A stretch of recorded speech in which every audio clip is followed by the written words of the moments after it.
Welcome to another episode of This Was Supposed to Be Easy. We've had these conversations on at least 1,000 car rides and thought it might be time for other people to join us.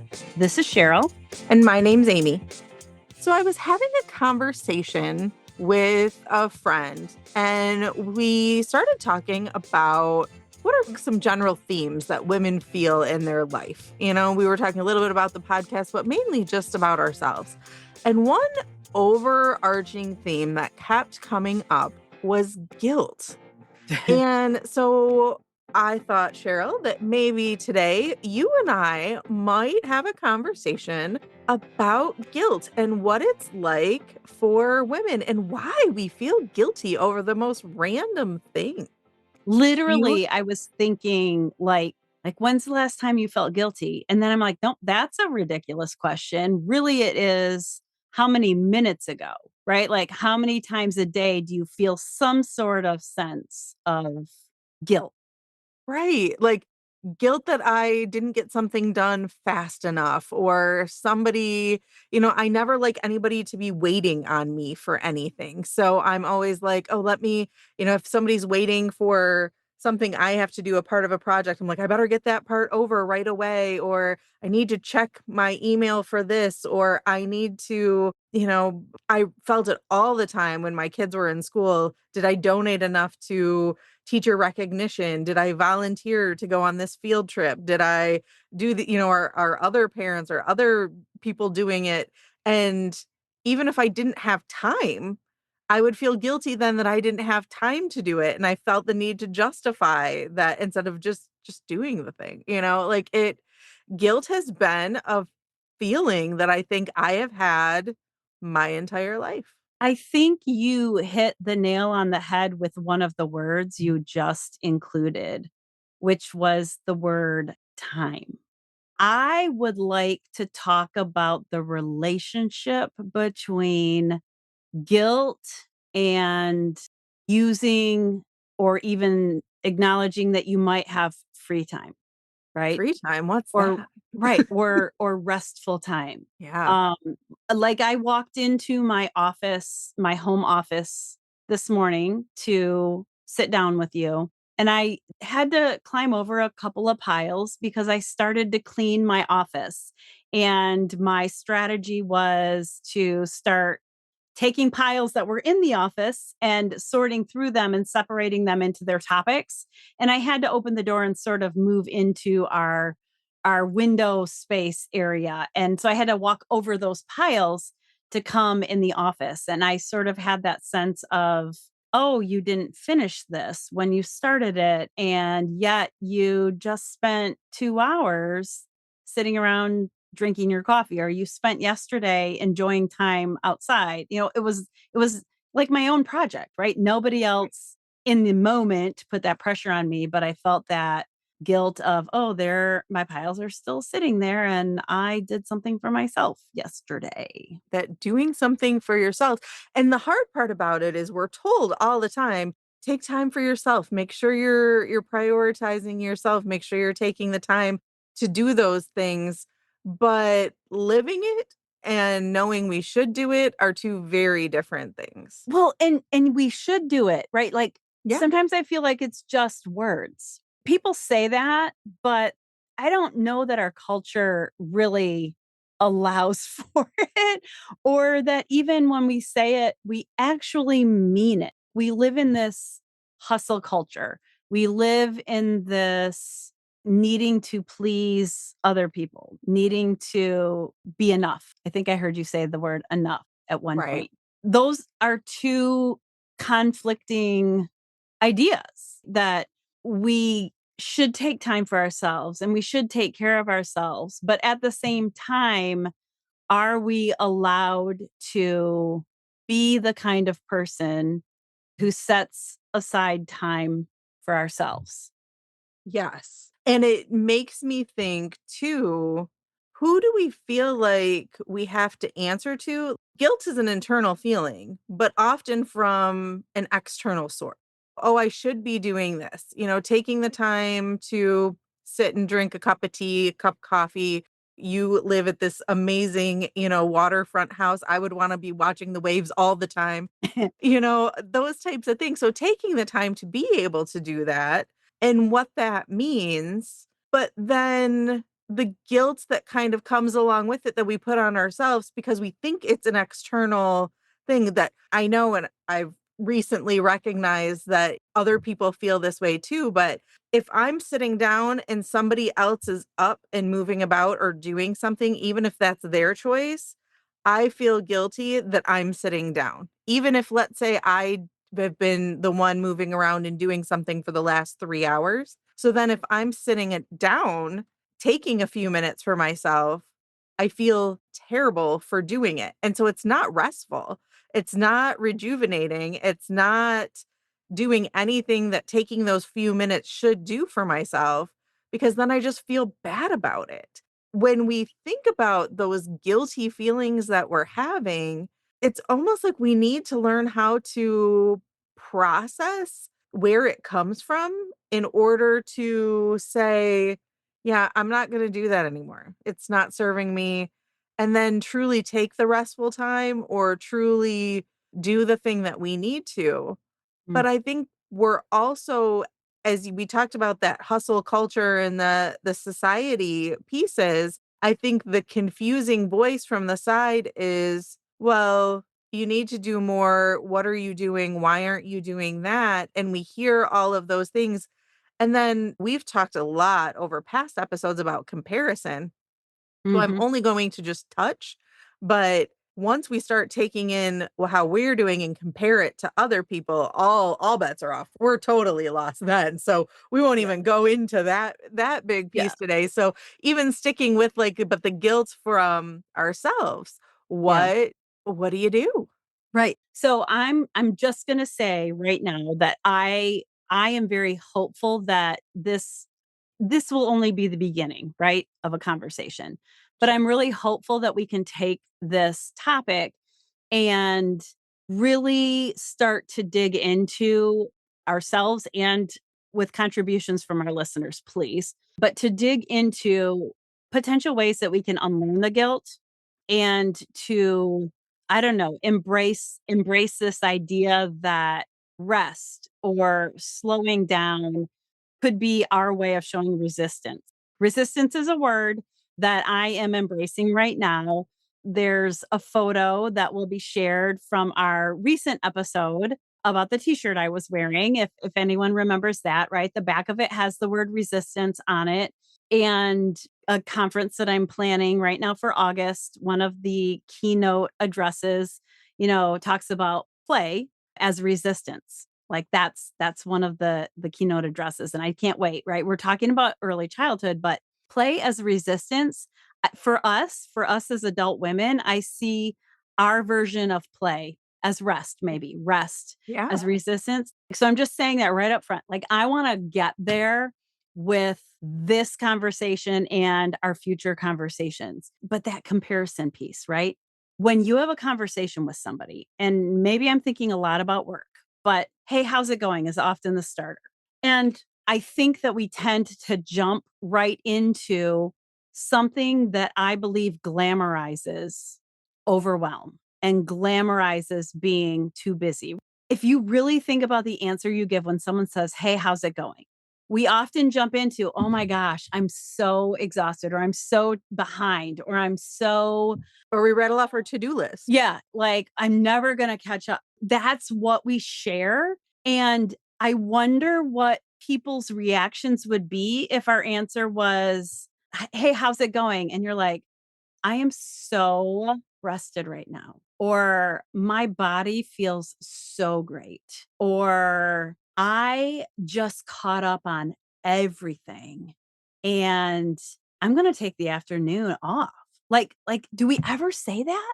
No, I mean, as you're saying it, I'm like, wow, I mean, that sounds amazing, but I don't know. So, I love that, and I want to get to Yeah. I mean, that place, but I also feel like then there's almost a little bit like, am I bragging by saying how Yes. good I'm doing? Like Like, I can't. am I I allowed can't. to say that? No, it's totally okay to say Right. you're busy. It's totally okay to be overwhelmed. But I just feel like it's not okay to say that we're rested or that we're enjoying life or that we're in a space of free time. Where does that come from? Well, I of course did a little digging on some of this, and it really this idea really resonated with me. And so I feel like I have to bring it to this conversation. But we as women, and then ultimately as little girls, are conditioned so often to be helpful and do something without complaint.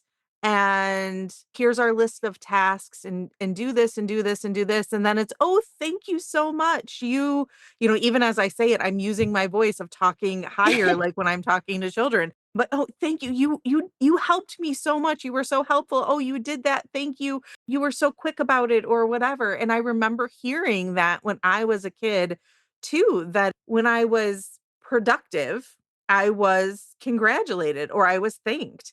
And as someone who really liked that external praise, I really leaned into being helpful and productive. And when I wasn't being helpful and productive, then I was not I was not hearing, "Oh, good job, you took time for yourself." You know, Must be I nice to do nothing. Right, must be nice to do nothing. Oh, Little I snide. right, I wouldn't know what it is to not have a to-do list a mile long right now. Those types of things that we hear. Yeah, so we are praised and recognized for our busyness. We are praised and recognized, and we praise and recognize women throughout their entire lives for being busy and helpful and doing things without complaint.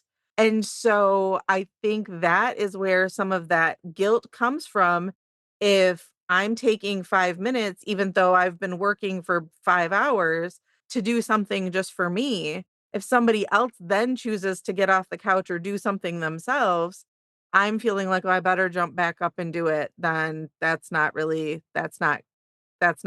I can't do that. And I've really tried within my own. I've said it, I'm not great at practice yet. I'm trying, I'm trying, is to not use the term busy, even though I do still use it. But I often will say, busy is subjective, because what my busyness for me might look like might be totally different than your busyness for you. And so if I've also tried to get to the point where I'm not comparing busyness, but where I'm taking busyness as a term that somebody uses to describe their spot wherever they are. And it's not me up to me to judge their level of busyness as much as just to like support that they're feeling that way. But I'm not good about doing that for myself. Mhm. I still find that I'll say like, "Oh, I don't have the right to say that I'm busy because I'm not as busy as maybe somebody else is." But then again, we get into that comparison piece that we often do, and I often say try to step away from the comparison. But I think we it's ingrained in us even more than we know, and the embedded of just a culture norm. Right, right. I can't help, I don't know if it's the teacher in me, but I just feel like so many times in my life, it has been a friend or someone who has tweaked my awareness a little bit. Right? So maybe it was a friend, for sure, it was a friend who helped me think about how often I said sorry, how often I apologized for things that I didn't need to apologize for, or being with a group of friends who then had that higher level of awareness so that when someone apologizes, there's someone who's like, repeats the phrase without the apology in it so that our awareness is there. And so I just want to reiterate what I heard you say. The teacher in me is thinking about all of the ways I've really worked hard not to offer empty praise for what children are doing. And when I say children, that's just my professional role, right? But it could be people in my life, children in my family, in my right now my yard, because all the neighbors are here and we're just everywhere, right? There's lots of children. but it's not just children, right? Like to think about what is it that we are acknowledging in others. And I am going to commit, I'm just going to say this, I'm going to commit to working to acknowledge rest and self care and relaxation a little bit more, and maybe raise my level of awareness of acknowledging activity and busyness, especially in girls. I like that. I think maybe I will take that on as well because Hey, yeah, I don't think we do it. I know I don't. Even as we're having this conversation, I don't know if I've done much in the way to break that mold that I think was put on me as someone younger. I don't know if I've really done that a good enough job to say like, no, take the time. Take the time. my next door neighbor, cottage neighbor, is here right now. Well, I have lots of them here right now, but yesterday I noticed out my window that the 10-year-old girl was sitting in sort of a hammocky swing kind of thing, reading a book. And I was just like, oh, what a beautiful way to spend a summer afternoon, to sit outside and Oh. read a book, and I really loved that for her. And when I was outside later in the day, I mentioned it. I mentioned it to her. I said, "I saw you reading today. What were you reading?" Just to bring it up and acknowledge it a little bit. And then she was so proud. She's like, I read, oh, I finished that book." I'm like, "Oh, okay. I said, "Do you have another book to read?" She's like, "We went to the whatever secondhand store this morning and I bought 14 books." And I finished the first one already. And, but I just, and so even in that moment, maybe she was feeling like a little bit of a need to justify the time. I don't know, by, saying, but she was excited, that she finished a book. But now I'm thinking, okay, I sort of did it without thinking about it, but to bring to the surface in an acknowledgement or positive kind of way, someone taking restful, enjoyable time and activities. I'm all about it. Well, but you know what though? So as you were talking about that, it really made me start to think. I love reading. I haven't had time lately, but I love reading. Well, you Um, read the wrong thing, I not read the wrong things. textbooks. Yeah, right. I'm not reading the books that I find restorative right now for me. But I have been a reader, an avid reader since I was a very young child. And as a young child, I was often praised for it. I don't get praised for reading now as an adult. So I think too with it, like maybe that's something we need to recognize if we are praising something, praise somebody finishing a book, praise somebody taking the time to sit and read a book as Mhm, an adult. mhm. You know, Enjoy there it with them and for them. right. Tell me about it. Tell me about the book. And if they're like, "Oh, well, I don't wanna tell you, you might," you know what? Even if I read it, I still wanna hear about it now. So, sell the book to me. Like, why would I wanna read the book? You're excited, share your excitement of reading the book with me. Mhm. Yeah, maybe we need to do that a little more too. Yeah. I think guilt guilt is stealing from us, right? It's almost taking away our ability to enjoy those moments when they do arrive, because we're always thinking about what we should be doing. Don't should on me is right there at the surface again, right? Mhm. But maybe if we can acknowledge that something is being taken from us with that guilt, what is it that's being taken from us with that guilt? It will give us more of a power or empowerment to take back the time, take back the space to also do things that recharge us, if that makes sense. It does make sense, and actually, when you were saying recharge, it made me think of another word, and I'm wondering if we could maybe coin the phrase, I don't know, I've never heard it before, but I'm gonna use it as pre-charge. So, maybe what we need to think about doing sometimes instead of feeling guilty for taking some time for us, we're pre-charging our battery before it was ever drained. We're filling it all the way up and then we're doing the things so we're at the top of our game to do it. instead of the idea of recharging after the fact. Now, where this gets tricky, I know is a lot of people say, well, hey, if I don't get right out the gate to do the thing, I'm not going to do it. So I guess then where I'm wondering for people is what for you is the switch? Like what is the thing? So whatever your pre-charge, your rest, your downtime looks like, is it laying on the couch watching an episode of Friends, or is it scrolling on your phone? Is it reading a book? Is it taking a bath? Is it going for a walk or a hike or a jog? Is it taking time for you? Is it Creating. right, creating, drawing, coloring? Is it recording a podcast? Is it sitting in your car listening to music at top volume that you wouldn't want to be listening to in your house? Whatever it might be, that is that. What then can you do? Is it set a timer on your phone? Is it check in with a friend to say, hey, in 20 minutes? Is it going to your Alexa and say, setting a timer that way? That says, I am giving myself a time limit that I am going to do nothing, and it is not wasteful. It can be whatever I want for this first half hour of the day, hour of the day. Maybe it's lollygagging in bed. That's one of my favorite ways to do it, but without any guilt. And then the alarm hits and you go and do the thing at the most charged version of yourself. And then, yes, maybe then you do a recharge in the afternoon too, or in the evening, or whenever after, a reward for you did whatever the thing that you needed to do was, but doing so without any of the guilt attached to it. It was just being done.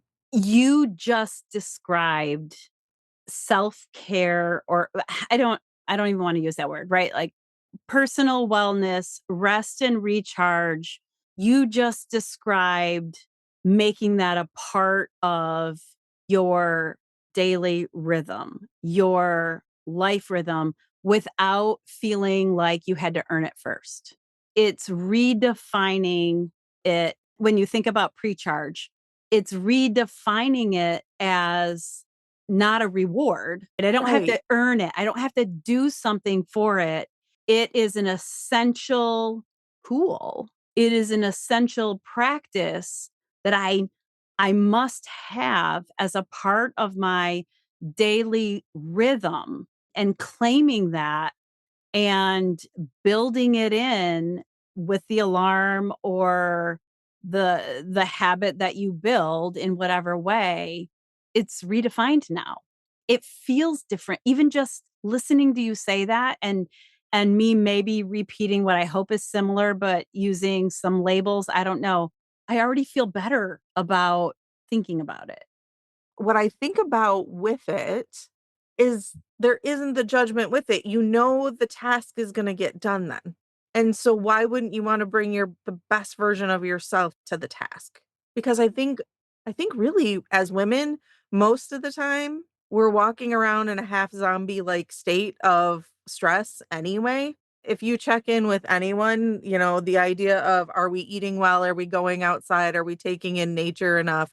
Are we visiting and having time with our friends? Are we spending enough time with our family, our children, our animals? Are we doing and then enjoying all of it? I mean, my gosh, my head explodes even just saying all of those things. And I didn't even list half of the roles that most women are also supposed to be doing as far as, even being adult children of caring for our adult parents, and again, all the other things, committees and work and employees and those types of things.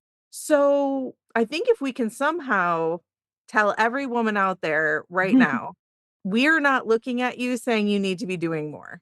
Like, we're not looking at you saying you're not doing enough. The only person saying that is you. And if Yeah. you don't want to be doing more right now, then it's not the right time in your life to be doing more. If you do, then figure out where that more comes from joyfully. We just had a conversation with Katie and Holly about joy and kind of leading in with joy in our own lives. And I think so if we're gonna tie those pieces in, what can you do joyfully?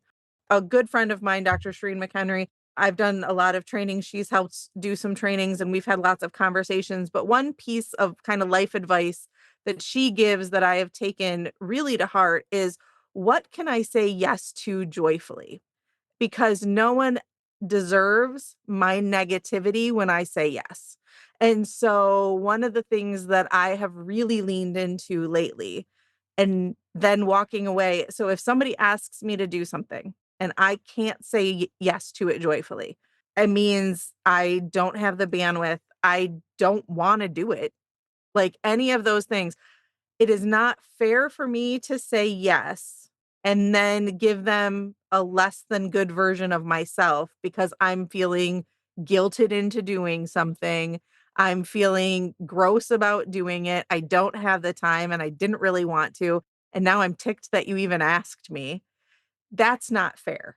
What was fair, or what was the best thing that I could have done then, and the most authentic thing, not only for myself, but for the person that asked, is to say, "You know what? I don't really have time to do that now," or "I can do this part of it, but really then I have to be done with that project." So I understand if you need to find somebody else who can see the project all the way through, Mhm. or any other thing. I can't bake a dozen brownies or bake a dozen cupcakes for the bake sale, but you know what? I can run to the store and I can get you 2 dozen from Sam's Club. How does that sound? Yeah. Those types of things, like, what can you do joyfully so that you can be the best version, so then there's no guilt attached. I said what I could do and do so by still living being my authentic self. All of that. I'm raising my hands and saying all of that, and I was quickly writing down as you were speaking because I wonder about recoining a few phrases. You talked about a joyful yes, which probably has already been recoined. Thank you, Shireen. But I thought about asking you a minute ago, I thought about asking you what one of your guilty pleasures were. And then it hit me. Why do we call it a guilty Why do we pleasure? right. Amy, what is one of your joyful pleasures? Let's call it that.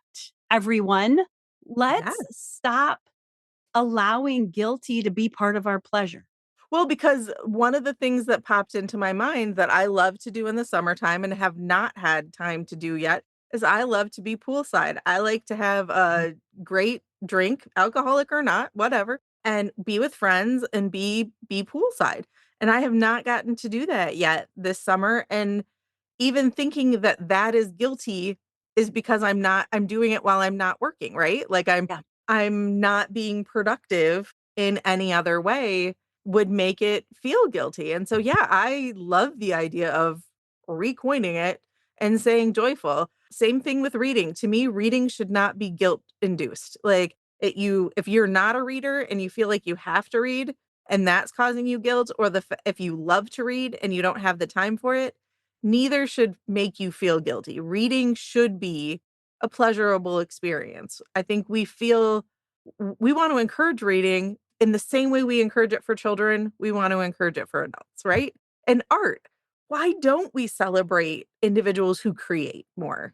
Or taking the time to just walk away. And even if it's 30 minutes and no one thinks it's whatever, it's not about the result, right? It's about just spending time in your own head or with music playing and going through the processes and enjoying the journey. It's a joyful pleasure. What is your It's joyful pleasure? well, as you talked about going to the pool, I'm gonna admit right now, today, this afternoon, I am looking forward to a lot of joyful pleasures. In fact, I picked up my phone to check my daughter's location because we are going to the beach. And I am so excited. I have not been to the beach yet this year, and the beach is 10 miles away, and she is on her way north.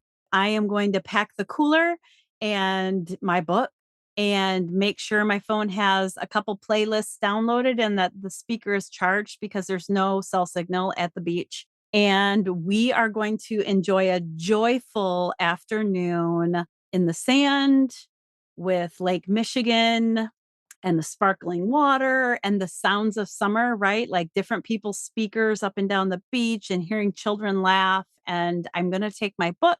There are a lot of joyful pleasures wrapped up in that big joyful pleasure of going to the beach. That sounds amazing. Very, very cool. I think too, even when it comes to the summer, we always have in mind, like, when the summer gets here, I'll have time for this. Like we spend all kind of school year. It's really amazing for even individuals who don't have children, how much the school year supposedly is like the kind of busy season. And then we think summer's going to be so like we just envision relaxing. And I don't know one single person that would actually say their summer was filled with downtime. We have to You have know, hope. right, right. We all hope, but then we have graduation parties and weddings to go to on the weekends, and we have work still during the week. And yes, our days are longer. And we're so excited in Michigan, at least, we're so excited that the heat is finally here after having months and months of snow that we want to take advantage of every part of it in some way. And I know there's plenty of people going, pass on the heat. I don't need it. But, I personally am excited. And I know many are like, oh, I just want to do all these things. And then we have the to-do list a mile long when we only felt like we really had 4 months, 3 to 4 months of warmer weather to do them in. Mhm, And so maybe that's what we need to do too is think about going to the beach. You're not going to the beach in December. You really have 3 good months of going to the beach in Michigan. mhm. So, it's not guilty to take advantage of going to the beach. You're pre-charging your winter battery by going to the beach all summer, I'm taking and deep breaths as you talk. yes. Yes. It's doing those types of things that we, again, look at when we have the time to do something, by taking the time to do it, we don't need to feel guilty because we had the time. Yeah. For anybody who's like, "Yes, but unfortunately, I never have the time." That's when I would say to somebody, "Okay, then relook at what you fill your day with." Mhm. And right now, my schedule is a little more full than I would like it to be. But I also tell myself it's temporary. I'm doing something for this 2-year stretch that is causing a little bit of chaos, but I'm also incorporating joyful moments whenever I can. Mhm. And to keep that going, it's not like I'm stopping joy, but I know I'm doing this hard thing for 2 years.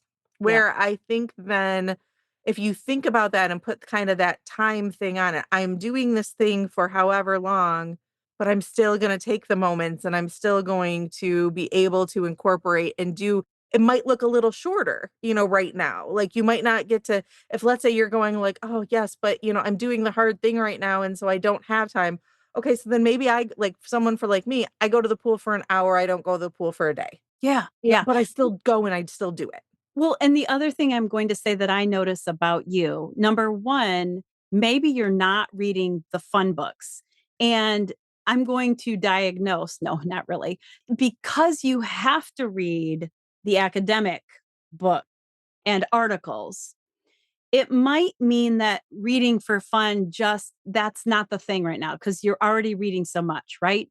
Right. But something that I hear you say to me quite regularly is, "I'm having lunch with so and so on Tuesday or on Thursday." And so I've noticed that you in particular have figured out that for an hour and a half, and you're probably doing it at least every 2 weeks, Mhm. you're using lunchtime to enjoy it with a friend and maintain an important connection to you, which I believe is a joyful pleasure that you have built into your rhythm. And you have figured out how to claim it and own it and allow it to pre charge you. That's a wonderful way. Yes. And thank you for pointing that out because you're absolutely right. When I'm feeling stressed, the best thing I can do is lean into my people. And so when I'm leaning into my people, my friends, my family, things like that, and doing something. So, yes, taking that hour, hour and a half out of the middle of the day is regenerative for me or restorative, I should say, because it allows me to come back in the afternoon ready to go again with the things where there's too many days that I don't take a lunch at all. And then it's like it was just one big blob. And so by the time my day is starting to wrap up, I'm like, yes, I worked. Yes, I did school. Yes, I did all this, but I haven't left my desk for 14 hours. And so I know that if I create time to do those things that actually require me to leave my space, it's the best thing I can do for myself. And so yeah, lunch is one of those. And you know what? The other thing that's nice about that, I have never once felt guilty about getting together with friends. Good. Like I now there's times where I've had to shorten it and I would have loved to have been able to do, let's say, a whole day or a weekend or things like that, but I've never felt guilty for the time that I have been able to do. I love that because you're saying you've claimed that time. Mhm. You didn't have to deserve it. You've claimed it. It's a part of your rhythm, and I know I keep saying that, but I'm just trying to build into my thought process and the vocabulary, right? That we are finding ways, looking for ways, actively supporting this idea of learning to rest without earning it and recognizing when guilt does pop in, gently answering it with, no, thank you. You're not welcome here. We do we do need rest. We do need that rejuvenation, the precharging. It's about our health. It's not just our physical health, it's our mental health, right? All of those things make us better and allow us to bring our best selves to anything else. As we near the end of this conversation, want to say that I fully recognize that we are all in different phases of life. I do not know what phase of life any one of our listeners are in and all of the things that they're managing in their time that they have. And I am coming today as an empty nester. I do have an adult child who I see weekly because he does stay with us a few days every week for one of his jobs, but I'm an empty nester, right? Something I have been able to build into my recharge or precharge is that block of time in the morning where I'm just sitting with my coffee and my husband watching out the windows and resting after my night's sleep of rest. I'm sort of pre-charging for the day with that quiet time of having my coffee, and that is not something I could do necessarily when I had young children or whatever else might be an early morning thing in someone's life. And so I'm here as I still work full time. I still have several, what I call several jobs probably, but I don't have children. I don't have those things I'm taking care of. I acknowledge that we all have to balance different things and still say that I believe that it's possible to answer to the guilt, to push it away and to tell it to be quiet and to say things that encourage ourselves to grab those moments and know that you're allowed to enjoy them. Yeah, mentioning and I know again we're wrapping up, so I don't wanna go too deep into this. It's probably its own episode, and so I'll say that too. Write it But down, Cheryl. right, right, write it down. If you are listening to us and you are saying to yourself, "I am sitting here with the 2-year-old, the 4-year-old, the 7-year-old, the young children," there's 2 key things that I also see a lot of guilt with that go with that. And one is guilt for allowing your children a little bit of screen time or a little bit of time for them to play on their own or do something. And I just want to say, and I'm sure there are people out there that are screaming all their feels with this, but if you need 20 minutes in the morning to pre-charge your battery to go through the day, then let your kids have the screen for 20 minutes in the morning if it helps you. Mhm. Or if they have a book and that's what they enjoy doing and you don't have to fight with them.